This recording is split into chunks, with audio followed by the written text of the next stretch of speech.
Yo, it's your boy Trey Trizzy, and I'm back at it like a crack at it.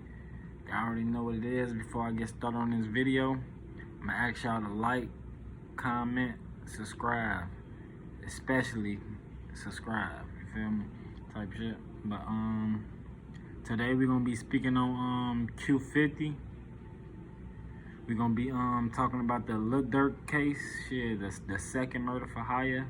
Basically, details on that, and we're gonna be talking about the Chicago crimes and all that shit like that. I'm gonna give an update on the 2-year-old who was shot that I reported on. This was like yesterday or the day before that. 2-year-old shot up. They shot him like 4 times.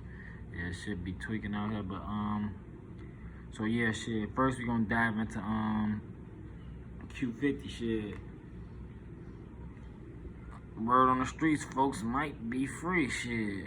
Like, they ain't seeing him in the system or nothing like that. If he ain't in the system, he ain't popping up. I mean, it's around Christmas time this new year. He's supposed to been getting out, what, like January 25th or some shit like that anyway. They about to let him out now. He probably about out, probably laying low, getting ready, probably recording some music for his first day out, some shit like that. Who knows? But if he ain't out, he on his way out, for sure. That's the update on Q50 for anybody who listen to BLOODHOUND Q50. Folks should be either out of jail or on his way out of jail. It do hit different. But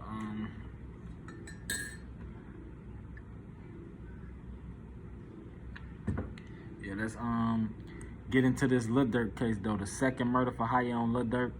I know motherfuckers thinking Lil Durk cooked and shit because they put this second murder for hire on him, but basically this second murder for hire is to make the first murder for hire look good. The only, like, they trying to push for a third murder for hire with the FBG cash, but first they gotta solidify this second murder for hire. So let me break down this second murder for hire for y'all. So the evidence that they got on Lil Durk on this second murder for hire is simply 2 niggas saying that Lil Durk supposed to pay them, type shit. Now look, it sound good until you break down the case and realize that the person who they was talking to wasn't even Lil Durk. So, like, the person was telling them that Lil Durk would have the money for them. Like, what the fuck? Like, you just put Lil Durk's name in it. Like, anybody can say anybody's name in some shit and say they did some shit. Like, a lot of this evidence is like, it's not like hard evidence. It's like, it's hard to explain it, but it ain't hard evidence. It's just seeing like everybody trying to put the blame on Lil Durk. Like, nobody wants to blame for themselves. Granted, if he did have something to do with it in terms of paying, he paid. But the niggas who did it, they killers. That's what they do. Like, you got caught doing something that you supposed to did. Now you gonna trace it back to the nigga. Like, that ain't professional, bro. Like, if you supposed to be some type of professional hitman or some shit like that, when people hire you to do something, if you do it sloppy, if that shit don't get done right, that's on you. Like, what the fuck is this shit fall back on Lil Durk shit? Like, that's their jobs. Them the jobs that they decided to do. Them the careers they decided to take in life. They do it different. They could have been anything, but they decided to do that. And they wanted to get paid for it. They didn't get paid for it. Now these niggas tell them. It's weird situations. Just ain't hard evidence though. So yeah. Next topic. I'm gonna give y'all an update on this the 2-year-old shooting that I reported on the other day. So far, you know, the 2-year-old is supposed to, you know, he still be alive and all that. Now, I did say somebody was locked up for the 2-year-old shooting. Well, today, the person who was locked up, I come to find out, was only 17 years old. And he was released today because, like, due to lack of evidence. So basically, they trying to say, like, the apartment building that the 2-year-old was in when he got shot or whatever the case may have been, it would have been hard for it to have been somebody else outside of the apartment building. So now they further investigating why this 2-year-old was shot, type shit. So they released, you know, he released on bond or whatever like that. They let the 17-year-old go because they saying they ain't got too much evidence to be saying that it's him, which, you know, is understandable. Shit is crazy, but what's some major news before I get into this crime report that happened? Yeah, it was let me go back to this.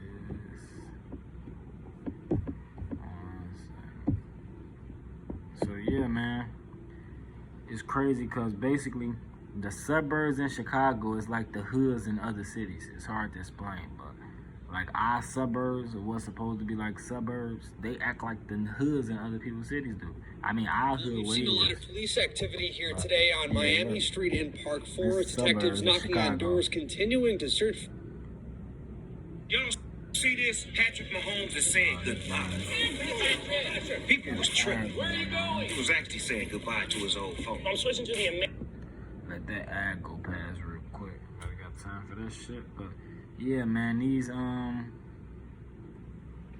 two women, and this like supposed to be Chicago suburbs and shit like that. This crazy shit be going on in the suburbs. You ain't really safe nowhere. That's a lot, if you ask me. If y'all giving it away too fast, T-Mobile, slow down.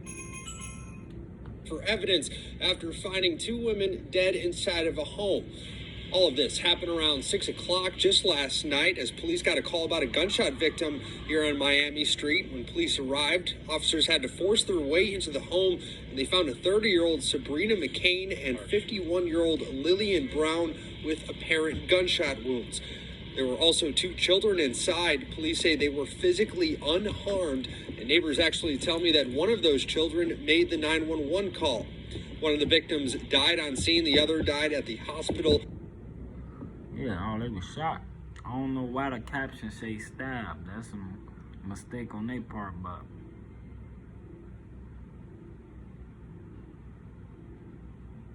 yeah, shit. What the fuck is this? Park Forest. Yeah, this shit. It's crazy. All type of crazy shit be going on. Let's get into some more situations. So yeah, shit. We got another situation that happened last month. Today, I ain't gonna go on the Chicago scanner. I'm gonna speak on this major crime that we had happen. This is like a month ago. It's still ongoing and shit. This is like one of the breaking news things that's going on in Chicago right now. We got a 23-year-old facing multiple charges. Like, this is some crazy shit, right? So look, 3 niggas was in a car. They was double parked on the block. I guess they was waiting for somebody to come out or some shit like that. A police officer pulled up, get out the car. He only came to the car just to tell the niggas, y'all can't be double parked. That's all. He wasn't even on that with the niggas. He was trying to tell them they was double parked. It was a nigga in the car. He was so fucked up. And I mean, even his mugshot, the man foaming, it like a picture of The Exorcist. He's foaming off at the mouth. Like, you can about look up, you know, fatal shooting of a police officer in Chicago, and it's about gonna pop up. Like, his face is gonna pop up because it's like the most recent thing that just happened. And it's like the shit, it looked like nasty type shit, but he was so out of his motherfucking mind that when this police officer knocked on the window, the mans must have tried to reach for his book bag or whatever. And you know how like switches is, like the guns, switches. Basically a switch is a gun with a button on it that turn your gun to an automatic. And folks had him a switch, and them motherfuckers sensitive.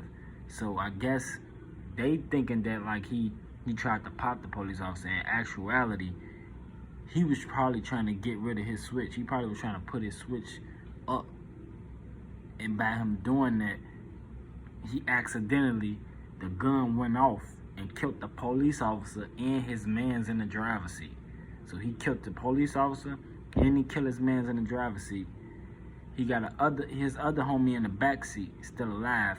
He must have knocked his homie out the driver's seat, who he made a mistake and killed. Hopped inside the driver, switched over to the driver's seat, drove off, ran into somebody's house, got out the car, grabbed a knife, put it up to the person whose house he went in, and tried to hold the person for hostage. Type shit. I cannot make this up. So right now, yeah, he got court cases and shit going on right now. They can definitely gonna fry his ass. But yeah, that's a crazy story. That's one of the crazy stories that's ongoing right now in Chicago. Like, folks switched his homie and the police officer. So now he in there thinking about how he killed this homie on accident, how his dumb ass killed the police officer on accident, and they end up letting the nigga in the back seat. They let him out, cause like they knew that ain't even that. Now if they was intent to kill somebody or do some shit, they would have been on all their ass. But they knew that his dumb ass just made a mistake and killed his homie and the police officer by, you know, on some high shit. That's why you don't do, you know, damn, you know, pop no pills and no shit like that. Folks was off some yappers. Like, did it to his ass. But yeah, that's all we're gonna be talking about today. Definitely like, comment, subscribe.